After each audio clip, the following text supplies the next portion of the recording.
أنا لما أخرجتها اكسيدنت. أنا اتعلمت من علي مثلا لما يقعد كده ويقول يلا بروفا، هو مش بروفا، هو بيدور لأنه الممثل ما بيجيبش معاه. أنا I'm going to use my talent to make this happen.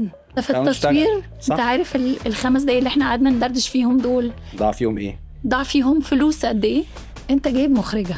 أنا حطيت في الإعلان شوت من راكي بتاعي بناس حقيقية بتصلي لأني صورته مظبوط بالموبايل. هاي نيفين، هلو. ازيك؟ انا بعمل ده لاول مره في حياتي، بسال كده اللي هو ما who are you and what do you do.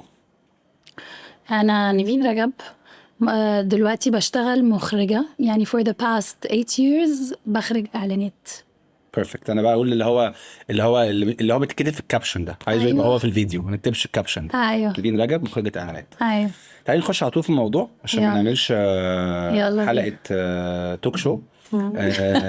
وات لو عندي سؤال ليكي اللي هو ايه اكتر حاجه كان نفسك تكوني عارفاها او سمعتيها او نصحتي بيها او عندك ادراك بيها قبل ما تترمي الرميه بتاعت اللي هو انا بخرج اعلانات؟ لا، كنت هأخر شوية الإخراج. علشان ايه اللي كان هيتقالك كان نفسك تبقي عارفه، عايزه حد يقولهولك فتاخدي قرار زي ده؟ الاكسبيرينسز اللي قبل الإخراج مش أهم بكتير، بس بتليد أب قوي للبرودكت اللي انت هتطلعه. صح 100%. أنا لما أخرجتها اكسيدنت، فيش مخرج خش يا نيفين حاضر حصل خير، هل طلع ظريف، جه فيدباك حلو and the ball started to roll. بس لا، كنت هتبت شوية، هنزل تصويرات أكتر، كنت هقعد مع المخرجين الكبار أكتر لأني أنا already خدت منهم شوية. اوكي 100%. يعني كل واحد عنده مفتاح كده صغير ومفتاح كل حد مختلف. صح، عايز تلمي كل المفاتيح دي عندك. ايوه يعني دلوقتي بقيت اللي هو انا ما نزلتش مع حمد الله ولا مره. صح، نفسي اروح. طبعا ده كان عندي جدا مثلا. وبعد ما اخرجت اعلانات كنت بشحت اني انزل مساعد 15 مع كامله ابو ذكري مثلا. ايوه عايز اشوف المساعد ده في الدراما عامل ازاي. عايز اطلع حتى بره سكوب الاعلانات كمان. كان دايما بيتقال لي انه ما تطمعش، لو جات لك الفرصه اركب بسرعه. هو انت ركبتي كمخرجه مش هينفع تنزلي تانية مساعده. يعني او بص عندي او لا، يعني انا اوافق، السوق ما بيرضاش. لا يعني مره من يعني مثلا احمد حسين تكنيكلي مثلا، انا كنت في التيم بتاعه لما كان، فانا عارفه انه تكنيكلي رهيب. فنفسي انزل اشوف دلوقتي، لان في حاجات طبعا وانا اصغر كانت بتعدي قصادي كده انا مش فاهمه، مع ان في حاجات مهمه قوي بتتقال وانا طبعا كنت مش فاهمه حاجه. فلا يعني ده عرفت امتى قوي دلوقتي، يعني متاكده ان انا لو كنت مركزه اكتر كان زماني اشطر في حاجات تانية. بس قشطه you acquire the talents and you build your own. بس لا يعني كل واحد بيحصل له مولدنج كده بطريقه، فبيبقى عنده نو هاو بيقعد يبنيها كذا سنه. صح. فان انت تروح تتفرج عليها كده كل النو هاو دي في تصوير، دي حاجه بريفليج رائع، برايسلس. يعني قصدي ده واحد انت بتشوفه بيزعق ومش عارف ايه، بس هو في الاخر انت بتشوف تريك وايه فيها تريكس. يعني مفيش احلى طبعا. انا اتعلمت من علي مثلا لما يقعد كده ويقول يلا بروفا، هو مش بروفا، هو بيدور لانه الممثل ما بيجيبش معاه، فهو مفهمه انه احنا بن اي كلام، فبياخد احلى تيك. صح. حاجات صغيره كده، صغيره جدا كتير، بتخليك انت اون سيت عندك always problem solution وهكذا. صح كلام. يعني لو حطيناها ان وان انسر، انك كنت تحبي قبل ما تخشي الاخراج ان حد يفكرك او يقول لك اقعدي اكتر، ركزي اكتر، ودوري وغشي وفكري. غشي اكتر 100%. انا ده كان الاوبجكتيف بتاعي لما نزلت. انا كنت كرييتيف برضو. عمري ما كنت عايز ابقى مخرج اعلانات، عمري ما كانت خطتي ابقى مخرج اعلانات. حصل لي نفس اللي بتقوليه بالظبط. ولكن كنت عايز، انا عامه بطبعي اي حاجه سمعتها في درستها مثلا عايز اعملها او عايز اجربها ان اكشن. فطلبت ان انا انزل مساعد من بعض الزملاء الاكبر مني سنا في الفيلد. فحد قام مرشقني مع علي تريني اخراج. فابتديت انبهر بالست وابتديت قررت اني اعمل كده. انا هغش وده بقوله اوت لاود، هغش ده بيتعامل مع ممثل ازاي ومع كلاينت ازاي، وايه اللي انا شايفه غلط هنا. كان المفروض يبقى اذكى حتى وانا قد كده، لا المفروض يبقى اذكى من كده مع كلاينت. لا صح. انت ليه مقعد الكريتيف ده جنبك مش الكريتيف ده، وامتى بنقعد الكريتيف جنبنا وامتى لا. بتكلم ازاي مع الدي بي، بتكلم ازاي مع الملابس، ايه بريف الملابس و وحاولت على قد ما اقدر ان انا اشتغل مع اكبر عدد مخرجين. طبعا نجحت في ظروف لا، لان في ناس كانت اشطر مني ويل استابليشد اكتر مني. وانا برضو مش فول تايم مساعد، انا عندي شركه وعندي قبض وعندي ايام شغل وكده. بس كنت عايز اغش جدا. طيب ايه الحاجه اللي ممكن تغش مش بس من مخرجين، ممكن تغش من استراتيجيست، من ايه ده، في الايجنسي وفي الكرو وان سيت وفي الايجنسيز كمان. ازاي تغش من استراتيجيست، ازاي بيبيع his platform for the brand، ازاي هتبيع من الاكاونت، how is she handling the client. دي مش شغلتي، بس مش معنى كده ان انا ما يبقاش عندي التالنت والنو هاو.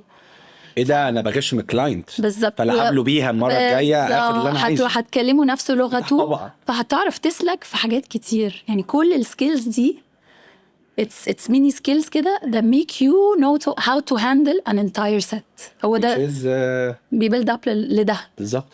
طب مننا جبنا سيره الكلاينت. ايوه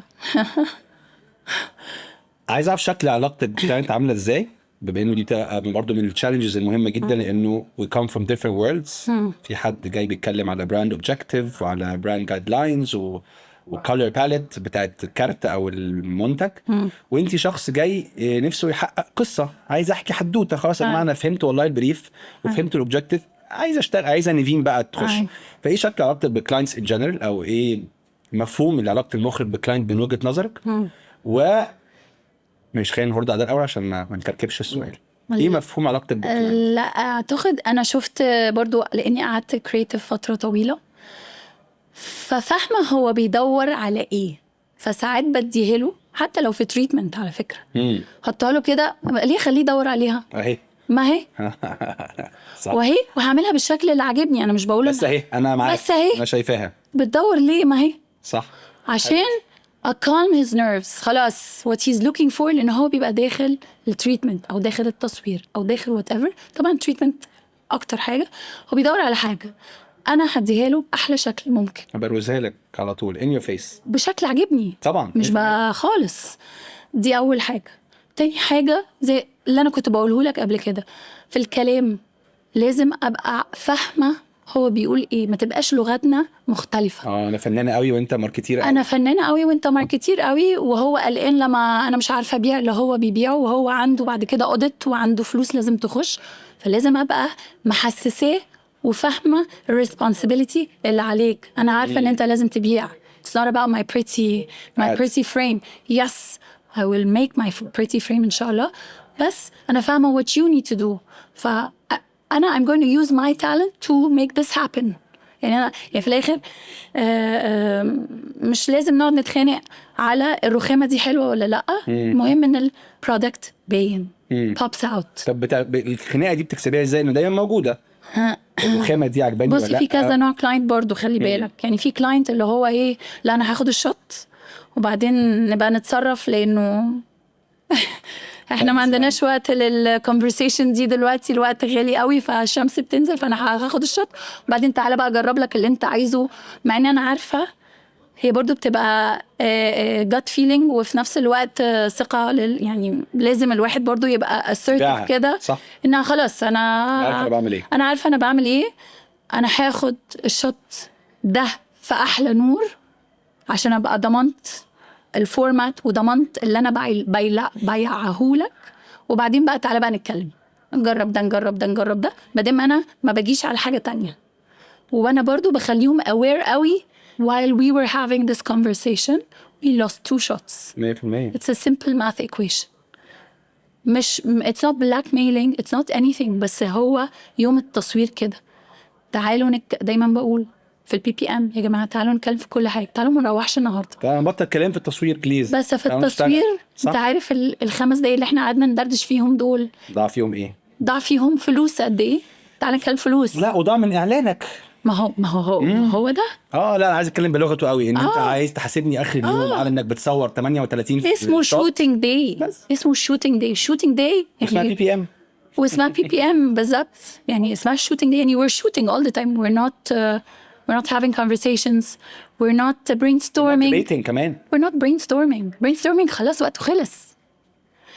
طبعا بعمل كده مع الناس اللي ممكن يفهموا او you get on board بالايديولوجي دي، او عارفين في طبعا ناس لسه، يعني كل برضو كلاينت بيبقى عنده experiences. هيسمع بقى عن اللي ما عندوش، بيبقى في حته لا دي بتبقى مشكله. دول على فكره اللي ما عندوش ده بيبقى يا اما حلو قوي يا اما وحش قوي. لو ما عندوش سايب ايده خالص مريح ده فل. طب ما عندوش وهو عارف بقى انه الرخامه دي ده ميعاد نقاش الرخامه. ما هو انت جايب طيب بعد كام الرخامه، انت جايب مخرجه عايز تاخد وعجبك كل الشغل، المفروض ان انت اتفرجت على حاجتها، اخترتني فور ا ريزن، وقررت انه الله انا عايز اعلاني يطلع بالشكل ده، هريحك ساعات وهلاقي لك alternatives on the set، علشان it's not about an ego who wins. بس انا لما اقول لك الشوت ده احسن، ده اللي انت هتاخده. في كلاينتس على فكره بالعكس بيقتنعوا وعندهم faith وconfidence وعندهم ثقه انه خلاص الشخص ده هيوصلني للي انا عايزه، هو اللي هياخد القرار الصح on set. صح. وفي اللي هو it's an ego thing، ده طبعا الدنيا بتبوظ. نظريه في كلاينت بيبقى داخل الصبح هو يانا يا انت ده، وكلنا بنخسر. صح. انت بتخسر وانا بخسر والبرودكشن بيخسر، كلنا بنخسر.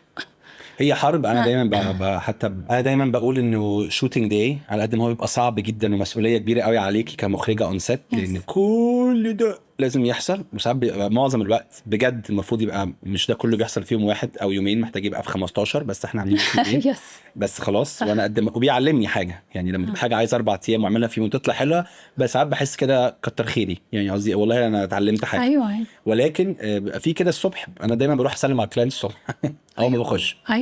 بس انا دي تبقى غلطه وساعات بتبقى لعنه. لا بعرف من اول اليوم. انا شايفه ده البروتوكول. لا بص، انا لازم في اتيكيت، انا لازم معلش يعني هستخدم الكلمه، في ناس كتيره هتقول عليها سخيفه. لا في وصول للشغلانه. صح. انا اتعلمتها من في بزنس اجريمنت، في بزنس اتيتيود اون سيت، لازم يحصل.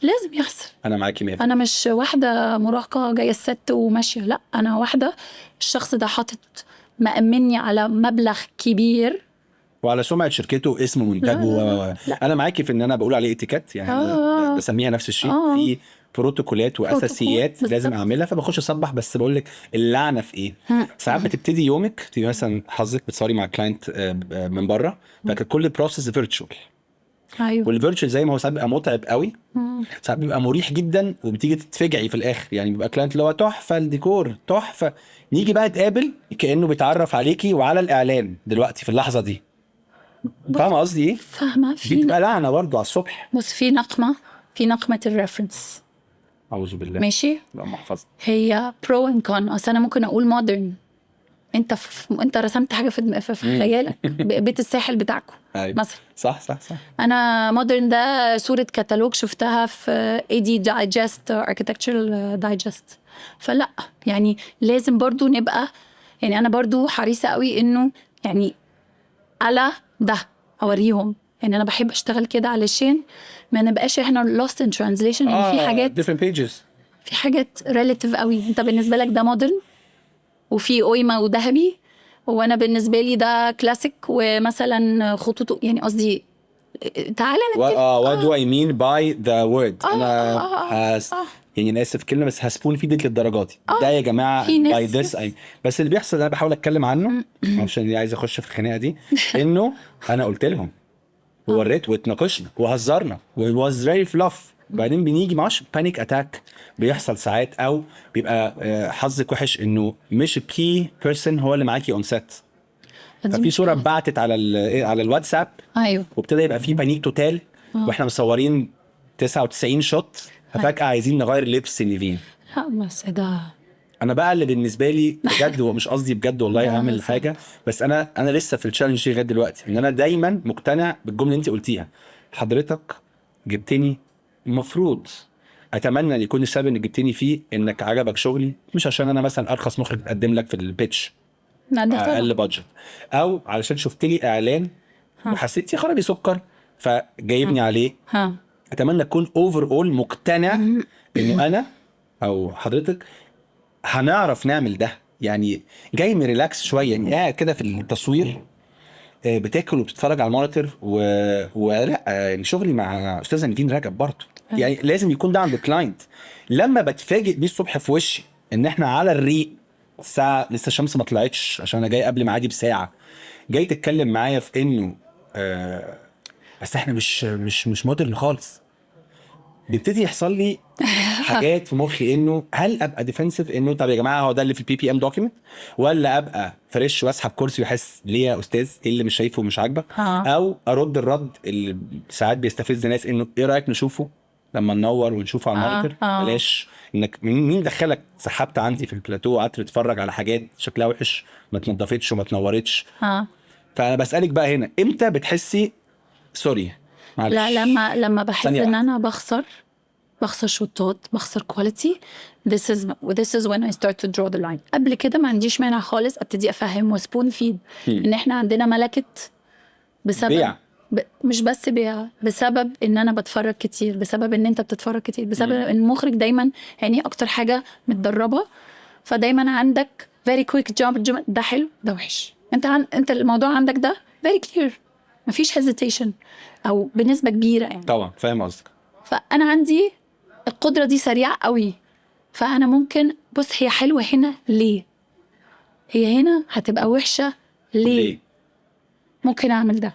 بس once إن أنا حسيت إنه في شمس إضاءة عندي هتبوظ، في continuity مع الشوطات اللي فاتت، يا إما لو أنا واثقة إنه هو بس مش عارف يجادج now، ممكن عادي أخد الشوت بتاعي secure myself، أبقى عارفة إن أنا معايا شطاتي مظبوطة صح according to our agreement، and then بقى نقعد نتكلم، and then نجرب حاجة تانية، and then نشيل نحط بقى حاجة تانية، يلا نحط مفارش ويلا مش عارفة ايه ويلا. بس to be honest في كتير بيسمعوا، في كتير ما بيسمعوش، بس لا يعني it's not، أنا ما بحبش برضو bump من الأول، بس at some point I bump or I start to افصل المونيتور، لازم اخد الشوت، مش عشان حاجه، مش عشان ايجو، عشان I'm responsible، عشان في الاديت هتقولي فين الشوت، هقولك ما خدتوش كنا بنتكلم، انا دايما ما اقدرش انا دايما بقول يا جماعه معلش، تبقى طبعا خناقه ممكن مع برودكشن او مع مساعد او مع حد او مع ايجنسي في انه طيب الابشع من الكلاينت يتقمص دلوقتي ان انا باخد الشوت اللي مش عاجبه، هيبقى ابشع ان ما بيسلموش الاعلان اصلا. هو انت عندك من كتر ما نزلنا ساتس وصورنا عندنا بروبلم سولوشن اسرع بكتير. هو بالنسبه للكلاينت ممكن يكون ده تاني تصوير لي، فهو بالنسبه له الشوت ده البرودكت، مش انت عارف انه في الجريدنج هتظبط، ما اعرفش انت عارف انه مش عارف ايه، ما فيش وقت اقعد pass on all this experience in 5 minutes اللي انا محتاجه اصور فيه. So I will take the shot and then we can have the discussion. ناقش بعدين في الموضوع ده يا جماعه. اتكلمنا عن نيفين رجب بقى يعني قصدي انا هقول حاجه يمكن تتصنف كليشيه، بس انا مهتم جدا اتكلم معاكي انتي ان سبيسيفيك فيها. Thank you. نيفين رجب يعني مش عبد الرحمن ابو زيد، مش علي، مش احمد هورة، مش نيفين رجب a female film director في عالم الاعلانات بنسبه 99.9 المخرجين فيه رجاله وتقال ومن زمان. Yes. could sound a cliché question، بس حابب اسمع قوي التيك بتاعك عليه، انه ايه النوع هل ده مبدئيا حقيقه ولا لا؟ هل ده كان يعني كان الشيء قوي لو كنت حاسه قوي الناس بصلك انه ورينا بقى يا بنوته؟ حصل صح؟ لا هقول لك، ورينا يا بنوته حصلت اكتر في الكرييتيف فيس to be very كمان honest. Yes. ما حصلتش في الاخراج، حصلت اكتر في الكرييتيف فيز، لانه ممكن يكون انا كشخص وانا بقول الفكره ما بضحكش، او ممكن اكون ما بستخدمش المصطلحات اللي الولاد الهانكس بيستخدموها which is مثلا very appealing for people and very entertaining. وعلى فكره that's on me, maybe I wasn't a great sales creative maybe، بس يعني سمعت كذا ايه ده فاجئتينا في الاخراج، ومع انه والله بفكر بنفس الطريقه. بس definitely سنين الكرياتيف I think is my edge and is why أنا دلوقتي when I started كان بيجيلي بريفات always، بس this was the default. ابعتها لمين؟ لازم بنت. ايوه which is fine I don't mind. بس انا بعرف اعمل ده كمان. انا بعرف اعمل ميوزك فيديو. انا ممكن اعمل اي اعلان. ممكن اعمل اعلان بتاع مصريين موت ومحطة قطر، وبالعكس ممكن اديليفرت بطريقة ناعمة. ممكن افاجئك. انا ممكن افاجئك ممكن لا ممكن يعني انا بس هو عشان بنتي يبقى بس always. طب ما هي لو شاطرة في always او عواطف او امومة هتبقى او طبعا ده. بس ده لحد دلوقتي لسه بيجيلي كتير قوي بسبب ان انا الحمد لله بس نفسي الشخص اللي بيعرف يديليفر مسج او يعرف يفهمك فكرته ممكن يوصل 99 من الافكار او اتليست try them. يعني قصدي لازم تجربي الشخص. انا دايما بقعد اقول انه بتسأل سؤال كده، معلش ما اعرفش لو ده بالنسبه لي خرج بره تراك ولا لا. في نوع ايميلات بيجي لي ايميل لسه بريف الميل بيضغطني جدا. هاي عبد الرحمن كذا كذا كذا كذا كذا find attached brief بلا بلا بلا بلا. في اخر الميل please send us 6 to 10 showreel pieces. yes ما عنديش. بيجي لي كده زمان كان بيجي لي كده هو يا خبر انا متاخر جدا انا عملتش امومه. طب يا معلم انا عملت 625 نوع اشياء تاني. زي ما حضرتك بتقولي كده انه طب انا بعرف يعني قصدي بعرف اوصل رساله. هو اول حد جاب لي اعلان كوميدي ما كانش عندي ريفرنس ليه برضو، يعني ما كانش عندي شوريل اساسا. صح. والحمد لله عديت. ما انا باخد جوه بقى 8 سنين يعني قصدي بعرف اعدي. ادوني الرينج ده يعني حاولوا ساعدوني في اني اوسع الرينج تاعي. السنه اللي فاتت عندي توك ما اعرفش عدت ازاي على خير لانه انا مش مع نظريه ان في حاجات تحط على فينيو وحاجات لا. اي شيء احترمتيه ونزلت صورتيه حطيه عندك في الشوريل. بعد شويه في حاجه بتحس ان هي اوت ديتد عندك حاجه. مش عارف برضه مش عايز فيديو تشانل بتاعي يبقى فيه 365 بيج. فممكن اقلله. بس قصدي انا لما اعمل اعلان وات ايفر امومه يعني في حاجات عملتها وانا كرييتيف مش وانا مخرج نفسي احطها عندي في البورتفوليو. يعني انا بعرف اعمل عواطف امومه على فكره. ايوه واعرف اعمل زي ما انت قلتي شباب سووا في الشارع بيرقصوا بيعقبوا بنار. سيبوني ادوني الفرصه. فدفنتي ده هيبقى عندك اكتر. طبعا اسف جدا يعني. بص لا وبقول لك ده من ساعه ما كنت كرييتيف انه يبقى فيه كرييتيف بنت. اخر كرييتيف كان جرافيك ديزاينر. اخر سوري البنات في الوقت اللي انا دخلت فيه كان اخرها يوم ما هتبقى شاطره هتبقى جرافيك ديزاينر. كان بس مش كرييتيف دايركتور مش كرييتيف دايركتور مش اسوشيت. بعد كده الموضوع ابتدى يتزق ولا ابتدى يحصل. بعدين لما نقلت اخراج او my happy accident if I could say انا ما كنتش فاهمه اي حاجه خالص ولا عارفه اللي انا بعمله ده. البانيك اللي انا كنت فيه ده تحضير. ولا عارفه انه كل اللي انا اعرفه ان انا وقفت قصاد المونيتور. كنت سريعه جدا في قراراتي يعني مش مذبذبه خالص. ده حلو ده وحش ده حلو ده وحش ده حلو. يعني in a monitor in a frame لقيت نفسي حاسه كده. لقيت نفسي في الزون بتاعي. لقيت نفسي ايه ده انا ما كنتش ستريس خالص. ما كنتش عارفه ايه عشان عارفه ذوقي عارفه ايه اللي عاجبني وايه اللي مش عاجبني. and then بعد اليوم ده قررت ايه ده this felt amazing and not stressful. انا عايزه اعمل ده. من اللحظه دي بقى ابتدى يجيلي بريفات. طبعا انا كنت باديه بريف طبعا لبيوتي برودكت وبتاع. ابتدى بقى يجي حاجات كده. الشيفت كان اول اعلان اعمله ملوش علاقه بانا بنت.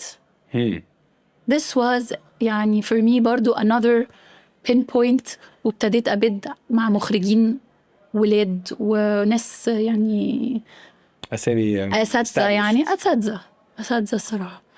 it's about للبنات and I think the past 8 years now it's easier and I'm happy. يعني كنت I think لنا طبعا أقدم مني طبعا. لا يعني لنا طبعا أقدم بس up until الوقت اللي أنا ابتديت أخرج فيه اللي هو بعد لنا 3-4 سنين كان لسه البنات كانت لنا لسه عندها نفس المشكلة أنا وهي لحد ما I think طبعا دلوقتي she's somewhere else. بس قصدي we pushed this we normalized إنه لا البريف بريف والمخرج مخرج صح. يا بعرف اعمله يا بعرفش. ملهاش علاقه خالص بقى انا ست او لا. الجندر بتاعي دلوقتي ممكن انا بقى ككرييتيف لما يجي لي بريف امومه اعرف احط فيه اكتر لان I have more insights. عايشه ده. I have more insights. صح. فاعرف احط، اعرف افيد البريف، اعرف خصوصا لما بيبقوا كريتيفز عايزين انبوت وبتاع، بنبسط جدا وبالعكس بلاقي نفسي في حته لذيذه وبحب احط. بس في حاجات لا، ببقى عايزه الكريتيف هو اللي يديني كل حاجه علشان تبقى ليها علاقه بحاجه ما عنديش انسايتس عليها. انا الحاجات دي اصلا بتسخني اكتر ساعات يعني. انا معاكي في اللي قلتيه 100%، بس انا مثلا بحب قوي اعمل بريفات الامومه. ايوه بحب جدا. ايوه ما عملتش يعني، عملت امومه كوميدي، وهيبقى عندك برسبكتيف تاني عنها، رينج تاني خالص. صح. انا بحب العب اللعبه دي بصراحه. انا ما بحبش الكوره، بيجي لي ما بحبهاش وما بفهمش انا نفسي اعمل بريف كوره، ببقى تشالنج جدا. ايوه عايز اعرف. انا ممكن افكر زمان قوي وبهالي الاعلان ده علي خد عليه اوورد ما كان حاجه. جالي بريف تشالنجينج بريف وانا في ايجنسي برومو 7 بيور كوره، وانا والله ما اعرف عن يعني اعرف عن الفضاء اكتر من الكوره بكتير. فاكر قوي بانكت جدا، وكان فيري فاست سكريبت لازم يتكتب، وكوكا كولا منتخب كاس العالم الناشئين حوار كده. فشحت منه القية كده زياره لعادل القيعي. رحت قعدت جنبه في البيت، قلت له انا طلعت بس بفكره كده انه عايز اعرف حاجات مايلستونز في انسانيات الكوره. يعني الجمهور مش عارف عمل حركه ايه سنه ايه، ولما الحضري طلع على العارضه سنه كام، ولما مش عارف مين حلق كابوريا او قرعه زي حسام ابراهيم. ده تشالنج اي بالنسبه لي. فكنت دايما بحس بفخر كده ان انا لا افقه شيء عن الانسنس تقولوها دي، بس السكريبت ده انا اللي كاتبه. انترستنج جدا انك تكتشف، وده حاجه من النعم انك مخرجه، انك بتخشي عوالم عمرك ما تخشيها لو كنت فضلتي كريتيف. ايوه هتقفي عند رينج معين، حته معينه مش عارفه تكملي. That's true. طب بما انك الاستاذه نيفين رجب انت خدتي التصوير في الحرم صح؟ وخدتي تصوير في العراق. تالي انت اول مخرجه مخرج مصري. مخرج مصري، مخرج في العموم كمان، راجل كمان. لا ما اعرفش في الافلام، بس اعلانات يعني هم اتخضوا قوي لما رحت لهم في السفاره، كانوا اللي هو بتعملي ايه مش فاهمين. طب عايز اعرف الاكسبيرينس دي عموما، اكيد فيها حاجه كده معينه. وعامه حطي في هذا السؤال هنا وبره ايه الفروق بالنسبه لك اون سيت؟ لا هنا طبعا احنا سافي جدا، احنا بنعرف نحل على طول، وهنا الناس بترست المخرج جدا. هناك لا، مش بالشكل، مش زي هنا في ثقة كبيرة في المخرج، وكله ماشي لحد ما نوصل هنشوف البتاع ده هيطلع حلو ولا وحش. فهنا لا، this is more prominent here. going back بقى العراق العراق اللي طبعا لسه بتريكوفر، بس انا والكرو اللي رحنا راجعين very inspired. هما شبهنا قوي كشعب، يعني مش زي بقيت يعني بقيت مثلا سعودية، لا هما شبهنا جدا في طريقتهم، مقاوحين قوي زينا، أذكياء جدا جدا جدا جدا. I think يعني عملت شغلنا فيها choreography مش رقص، كاميرا work، فود ستايلينج كتير قوي، اللي هو اصلا حاجه مجهده جدا في اي اعلان وبتاخد وقت كتير. ديكور ولوكيشنز، ففي تصوير خارجي وفي تصوير داخلي ودرون. انا ما اعرفش، انا الصراحه لما جالي البريف ده قلت all in or all out.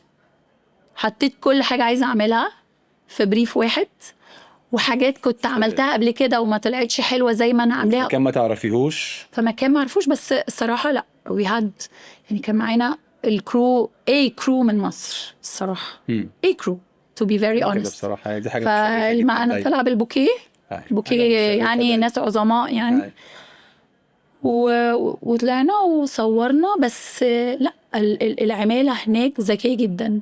لو اقول لك ازاي مثلا واقفين حوالين كمال سامي بيتعلموا منه، واقفين عاملين كده عايزين يسمعوا كل كلمة والنو هاو بتاعنا عشان they want to get there. كلنا راجعين super duper inspired، لأنه ما عندهمش لسه الموضوع بيقوم. بس لو أقول لك جازين وسنين سنانهم ازاي، حاجة تفرح. دي حاجة مهمة قوي، حاجة خطيرة. حاجة انت دلوقتي أصلا حسيت إنه very inspiring. برافو إن هم واقفين لا عايزين يسمعوا بيقول إيه والمخرجة بتقول إيه، واقفين كده بقول لك سيركل ما بيسيبوناش. برافو. طول ما وانت راجعه انسبايرد، فقصدي وين سيتويشن يا شباب. كلنا راجعين اتعلمنا منهم. الحرقه هنا الحمد لله بنصور ومبسوطين، والصغير عنده فرص كتير والكبير عنده فرص كتير. هم بقول لك مستقتلين على الشغل، مستقتلين. ودي حاجه كانوا خطيرة. بيتساقطوا والله، الناس بيغمى عليها طبعا. هناك طبعا وقت التصوير مش زي القدره ما فيش البصريه اي حاجه يعني. احنا فتحنا بقى في الوقت والديكور جهز بعديها ب8 ساعات وابتدينا ندور بعديها ب8 ساعات. بس بجد super inspired by الورك، الشغف. حاجه خطيره بجد. يعني بقى كتير ما شفتهاش هنا. حاجه جميله. طيب بما انك يعني اكيد يعني صورتي اكيد في بلاد تانية، حاسه ايه الفرق غير ان انا ده اجابه متاكد مش عايز اسمعها يعني، قصدي متاكد منها. احنا عندنا ستامينا وكلنا وبروبلم سولفنج غير عادي. هيتصور يعني هيتصور المشهد. أيوة. مش حاجه اسمها عندنا ما ينفعش. ايوه تصريح من غير تصريح بايديا أيوة. برجليا أيوة. هصور. هشيل الموقف اسايد كده aside from that، ايه اللي انت حاسه فيه كمخرجه بتبقي واقفه في موقف زي ما احنا قلنا انك واقفه في النص وكل الكوكب ده مستني منك اشاره، هنا فيرسز بره بقى يمين وات ايفر، دبي، السعوديه، العراق، وات ايفر، ايه الاكسبيرينس مختلفه في ايه؟ خلينا نتكلم بمنتهى الامانه يعني. قولي ايه الوحش هنا؟ ايه الوحش هنا فيرسز الحلو بره والعكس صحيح؟ لا بقول لك هنا انت بس هتقول الحاجه كله بيتشقلب عشان يعملها. هناك بقى مثلا يعني انا صورت في الكويت ولبنان، السعوديه، العراق، دبي اكيد. دبي طبعا. ايه الميزه هنا وايه الميزه هناك؟ كل بلد ليها حاجه يعني. مثلا دبي مثلا احسن ناس مع اجريمنتس مع كلاينت، يعني اكتر كلاينت غالبا بيطلع مبسوط وعايز يعمل اللي هو عايزه بيبقى في دبي، فبيبقى تشالنج بالنسبه لنا احنا، فاحنا بنقعد كتير قوي عشان نوصل. بس ككرو دبي از جريت. لبنان طبعا فل يعني قصدي مينيمال كرو، الحاجات سريعه، ما عندكش عماله كتيره، مش عارفه ايه الكلام ده كله. بس لازم نبقى متفقين يعني، ما تجيش كده تفاجئني اون سيت. اتس نوت جوينج تو هابن، لانه ما عندهمش المان باور اللي عندنا. احنا عندنا جيت كده في المعاينه وحش قوي يا جماعه، غيروا كله. يعني as annoying as it is it happens، وبتحصل، والرجاله بتاعتنا بتخلصوا وان تايم وزي الفل. دي ميزه بتاعي مش عند حد خالص. لا مش عند حد. عراق والجدير، لان بقول لك في سيميلاريتي عاليه قوي ما بيننا وما بين العراقيين. لا عشان عايزين لا يعني they're very very smart. طبعا الخليج الاكتر مثلا الكويت والسعوديه لسه ما فيش الورك ديسيبلين زي عندنا. الكلاينتس ار فيري جود، البرودكشن ايجنسيز ابتدوا يقوموا، لا بقوا توحشوا اكشلي وجامدين، بس لسه بحس انه العماله مش زي عندنا. صعبه دي شويه لسه. يعني احنا عندنا بتاع الاضاءه صور 2000 اعلان. لا وهو ابوه وابن خالته وابن عمته والعيله كلها مرشوقه في الشيء ده من يوم ما اتولدوا. فلا لسه يعني. انا اخر مره صورت من كذا سنه لسه، بس برودكشن هاوسز محترمه جدا، كرييتيف محترم جدا. لا الصناعه موجوده، بس احنا خلي بالك احنا بنصور كام اعلان في الشهر. مصر بتصور كام اعلان في الشهر؟ كتير. في بنصور لكل كلاينت في كل البلاد في كل حته، فاكتور مختلف. صح. طيب هسألك سؤال من الأسئلة اللطيفة برضو. إنه في دايما حاجة visually very interesting في شغلك. دايما يا إما حركة كاميرا زي ما أنت قلتي. أنا فاكر كويس إن في إعلان، أنا آسف إني مش فاكر اسم الكلاين بتاعه، بس أنت عملتيه مع ضاضة مع مصطفى الكاشف وكاتس. موراي. أنا في فريم وقفت كده وحسيت إيه الجنان اللي حاصل ده، سواء نور أو حركة كاميرا أو البنطلون الذهبي ده. ايوه. فدايما انا بيرسوني كمشاهد فان جدا لحاجه فيجوالي فيري سوبر انترستنج في شغلك. ده بيحصل ازاي؟ فرجه كتير، بتوعدي بريفرنسز، قصدي برضو لانه what's interesting on camera is very challenging for the client. بتعدي من الحرب دي ازاي؟ فاهمه قصدي صح؟ فاهمه جدا، لانه بيبقى في حاجات غريبه في النص، بس في نفس الوقت انت شايفها. البنطلون الذهبي انا بقول لك ده بيترفض. بنطلون ذهبي. أيوة. ايه بتهزري؟ قصدي بص لازم نتفرج كتير، وانا بتفرج انا مش بحاول اقلد حد. انا عارفه ايه اللي عاجبني. انا ابقى اونست مع نفسي. ده انا شايفاه حلو، انا عاجبني ان انا اصور الشوت ده هارش لايت يا ضاضه من فضلك، عايزه اصوره الساعه 12. طب احلى لو اخر اليوم. لا هو الساعه 12 حلو. ليه؟ لان انا عارفه اني هحط البنطلون الذهبي اللي هيضرب فيه النور، فهيدي الريفلكشن الحلو في الشوت. فلازم ابقى honest قوي مع نفسي. This is very important. ممكن اجرب اقلد حد مره انا في الاخر باخد references من حاجات بس لازم تبقى عجباني. this is something very important ومش هتيجي غير بالفرجة كتير وتجربة كتير on ground. صدقني فرجة اكتر هي يعني انا ببقى honest قوي مع نفسي وكتر الفرجة بيخليني وهجرب مرة طب ما هي حلوة ما هو في ناس عجبت حتى لو في ناس قالت وحشة انا متأكدة في ناس مش عاجبهم ده تمام بس في ناس عاجبها ده وانا كمان عاجبني ده. thank you. it's you have to be very honest with yourself you have to take time to study what you like. يعني انت شفت فريم زي ما انت قلت عجبك فخلاص في حاجه امبيدد عندك. انا برضو بشوف لا عملت زي كده دلوقتي انا وقفت على الفريم ده اسيك وحسيت هو ايه اللي عجبني. أيوة. ففهمت ان اللايت عجبني. أيوة. كلمت ضاده في التليفون وحياة ربنا. أيوة. وكلمت اسلام حسام في التليفون وحسيت أيوة. لا حركه الممثلين ممتازه. النور اختيار البنطلون يعني قصدي انا برضو عامل زيك شويه لما وده بصراحه ما ابتديتش كده طول عمري بس ما بيعجبني فريم بقف عنده عشان اعرف هو حلو ليه. مهم جدا عايز اعرف ايه اللي عاجبني هنا. أيوة. عشان عاجبني الهارش لايتنج ده كايديا في الفريم ده شرط خاص اعمله مع مجاميع بيعدوا الشارع بس ممكن في يجي تريتمنت تاني ما احس انا احب هنا عايز انوره كده 100% زي ما نيفين كانت منوره كذا. فده ليرنينج برضو بالنسبه لي. انا معاك طبعا الفرجه شيء اساسي.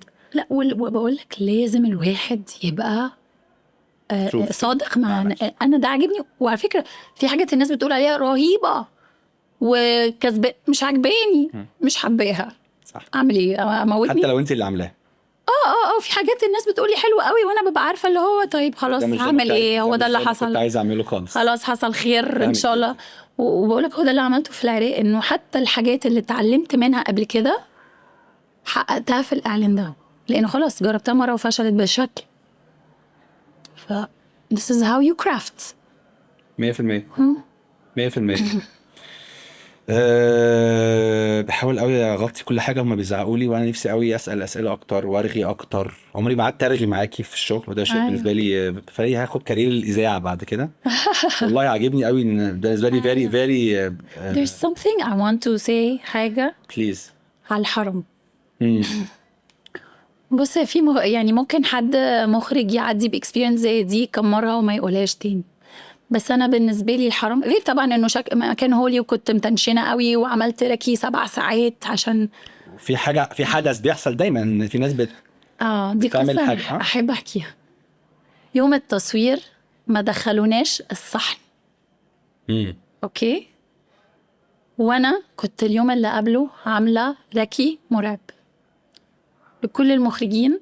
ده حاجه يعني انا بجد دي حاجه من الحاجات اللي هو experience معينة قوي وتعلمت منها حاجة صغيرة قوي لكن بجد lethal.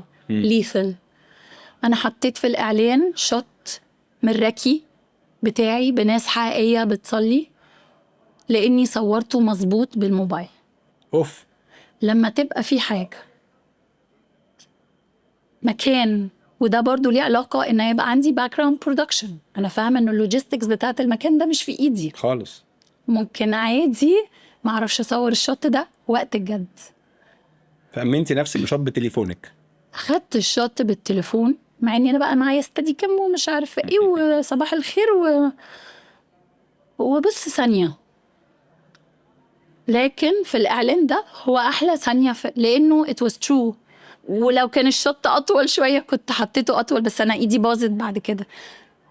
فلكل بقى المخرجين اللي زينا يعني قصدي افتكر دي اكتر حاجة بجد مفتاح رهيب انه لما يكون في situation انت بنسبة 50% مش ضامن ظروفه يوم التصوير خد الشوت مظبوط 100% عطل الركي ان شاء الله يقعدوا ساعة برا مش مشكلة. خد الشوت مظبوط يبقى عندك باك اب يحصل اي حاجة.